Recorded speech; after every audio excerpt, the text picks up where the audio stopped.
What are your thoughts on the traditional SMART goals framework? SMART goals stand for specific, measurable, achievable, realistic, and time bound. When I first learned that concept, it never really sat well with me. I think those are great definitions for defining a task. I never thought that it was a great definition for our goals, for our dreams, our aspirations. I think that we should reach for something more than what might we might already perceive as being achievable. I think our goals should stretch us and stretch our beliefs of what we're capable of. So, in this episode, I'd like to propose reframing the SMART goal framework and give these letters some punch, give these letters some new meaning to setting goals. If a goal is really smart, it should be soul fulfilling. It should have movement of energy in your life. It should be amazing and rewarding. And instead of being time bound, I want you to ask yourself how much time per day are you going to spend on achieving that goal? Let me take a minute to challenge you right now to think of a goal in your mind, something that you'd like to achieve in the next 3 to 6 months. What is something big in your life that you would like to have, be, or do in the next 6 months? While we're talking about redefining the new framework for SMART goals, I want you to think about this goal that you have in mind and work through your goal as we go through the episode. Hello and welcome. Danette here. Thank you for joining us on the Shine First Today podcast. If you're interested in learning how to be highly productive without feeling stressed out and overwhelmed, then you're in the right place. Please consider subscribing so that you will be informed when we release new episodes like this one. Before we get started, I want to talk to you about our free mini course, Fall Asleep Fast. This free mini course is available now. If you are having trouble falling asleep at night because of stress, because of overwhelm, then this little mini course is for you. I will show you the techniques that I use to help myself fall asleep fast at night. We'll put a link in the description. Let's start by talking about why I wanted to reframe the SMART goals definition. A few years ago, I took a practice management class, and they asked us to pick 3 to 5 strategic goals that would change the trajectory of our businesses. Our homework was to apply the SMART goal framework to each one of these strategic goals. To remind you, the SMART goal framework is specific, measurable, achievable, realistic, and time bound. And what I found when I was going through that framework and applying it to the strategic goals, I felt that it was limiting. I felt that something that is achievable and realistic, I feel like it's the same thing, but it isn't stretching yourself. It isn't something that you're going to put a lot of effort into if you know you can already do it, if you know it's realistic, if you know you can achieve it, you might not put as much effort into it.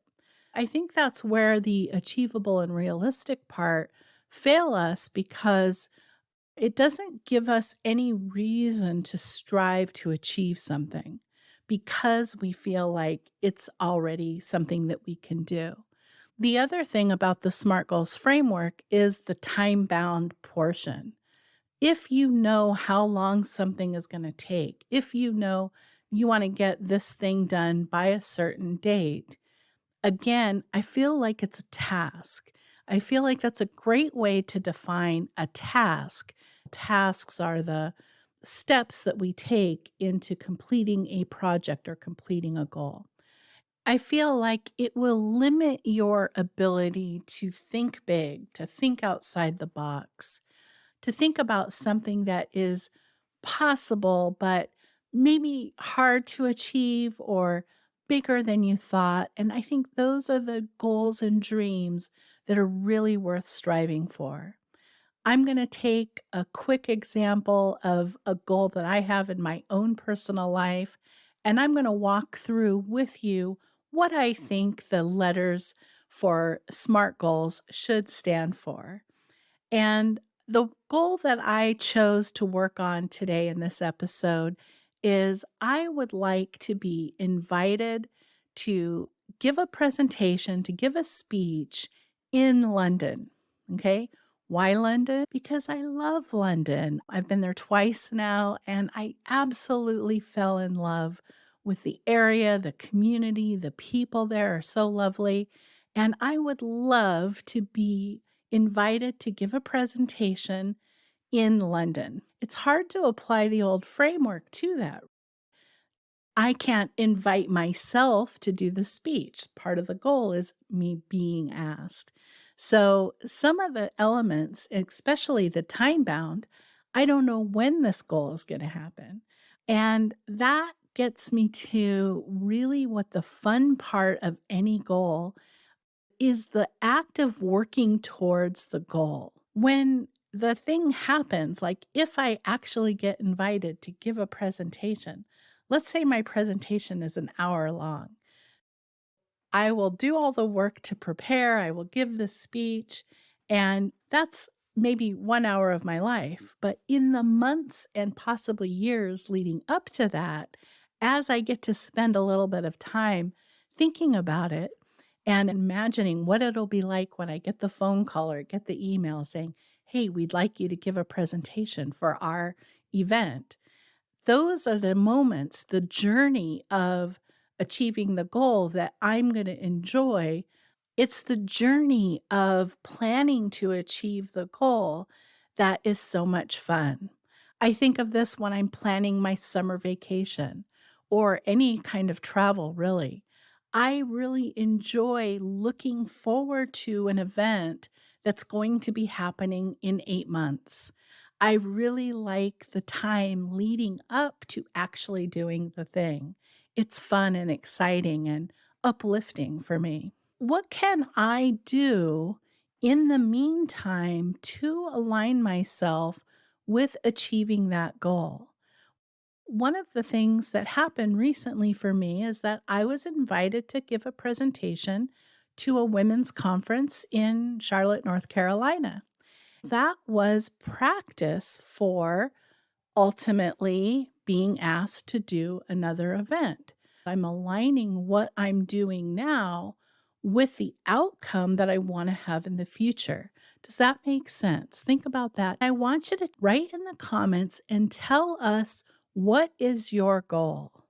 Just the act of writing it down will help you achieve your goal faster. So I would love for nothing more than to see the comments section of this video be filled with your goals, your dreams, your biggest desires. Take a minute and write into the comments what it is you're hoping to achieve. Let's get into the new reframe definition for SMART goals. Let's talk about the letter S. I actually have two definitions for the letter S, and so I'm going to take a little creative license here and share both of those with you. The first S that I want you to think of is soul fulfilling. Is this goal that you've been wanting to achieve, that you're working on, soul fulfilling? The reason that we want to do that is because as we're trying to accomplish things, we want them to give us energy. There's a lot of things that we have to deal with in our life that takes our energy. And the goals that we choose to work on, let them be soul fulfilling. Let us say, that brings me energy. That fills my cup, fills my soul. My idea of being asked to speak in London fills my soul because it will mean that I have been able to communicate my message well enough that people want to hear it. And one of the things that I'm very passionate about is helping other people get over panic attacks, anxiety, stress, the bad kind of stress, and overwhelm. And if I'm able to give a speech, give a presentation, and help other people, that fills my soul. The other definition for the letter S that I think is important is that you have to be able to see it. You have to be able to visualize it. And don't let your brain come in and say, hey, that's not possible. Your brain is going to have a tendency to not want you to accomplish these amazing goals. It's going to try to stop you a little bit and bring in a little bit fear and say, you can't speak in front of a lot of people in another country. You can't do this. You can't do that. And so we have to be able to see the goal as if it has already happened and not pay attention to any fears that might come up. The fear of the unknown is really common. And the more that you practice visualizing the goal as if it has already happened, the less the fear will come into place. You will actually have less time being afraid of something that you haven't done yet. So practice seeing the goal as if it has already happened. Practice seeing yourself standing in front of a large audience. Practice seeing yourself receiving a check if you're looking to increase your business and grow your business. Reconnecting, improving a relationship. That's always an important goal. Let's say you're having a falling out with someone that you love. Visualize yourself and the other person coming together and resolving the conflict that exists. And as you see the goal happen, that will help bring the goal to you faster. Sometimes we only have a few minutes each day to spend on these goals because we have so many other demands going on in our lives. And if you only have 2 to 3 minutes a day, just spend that visualizing the goal, seeing the goal as if it has already happened. The next letter that I want to talk about is M. Let's reframe that and call it movement of energy. You have to generate movement. One of the things I'm seeing every time I look is recommendations to clear clutter. Clearing clutter is a great example of moving energy. Our clutter builds up and we put things in closets and we buy storage rooms, and the clutter can be a stagnation of energy. It can block us from actually achieving our goals. So, if you are not sure what to do to achieve your goal, if you're not sure what is the next step, go in and clear out a closet, clear out some clutter, do something that creates some movement, and your goal will happen even faster. For the next letter A, I want that to stand for amazing. I want that goal to be absolutely amazing. I want you to say, here, I achieved this thing. I did that. Let it bring you confidence and pride of doing something, spending the time to do something that you feel is amazing. If your goal that you're looking at to achieve doesn't feel amazing to you, then ask yourself, how can I reframe that to make it amazing? What's the next step up? What's the next level up? And don't worry about the how the goal is going to happen. The how will eventually come to you. The thing is to have a goal and make it amazing. That will also bring you energy. Let's let the R stand for rewarding. Let the goal mean something to you. What is the emotional impact that you will feel from achieving that goal? And this doesn't have to be based on anyone else's standards. This is only for you.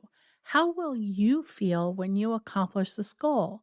Do you feel like this is a rewarding pursuit, that it fills your soul, it fills your energy, it fills your bucket, and you are proud? If the goal doesn't have the characteristic of bringing you joy, then maybe put that one aside and look for something else that helps you feel rewarded, that when you accomplish it, you're going to say, yeah, I did that. It all boils down to the letter T. How much time per day are you going to spend trying to accomplish this goal? We can have the goal of being an author. We can have a goal of increasing our revenue in our business. We can have a goal of improving relationships with our family. But if we don't spend any of our own time towards accomplishing the goal, then it's not going to happen. Where our attention goes, grows. I'm sure you've heard that before. What we put our attention on will grow. Even if you don't know how to do something, that's great. I would say, especially if you don't know how to do something, that's a worthwhile goal to spend time on. And how much time per day are you going to spend? You can do this very easily. You can say, I'm going to spend 15 minutes a day.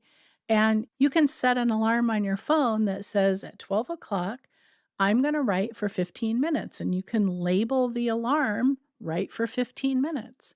It's very easy to get into the habit of spending a little bit of time each day. There's also time during the day that is downtime. Sometimes we spend time worrying about things that haven't happened yet. Instead of worrying about something or ruminating about something or stressing out about something, instead do the visualization exercise.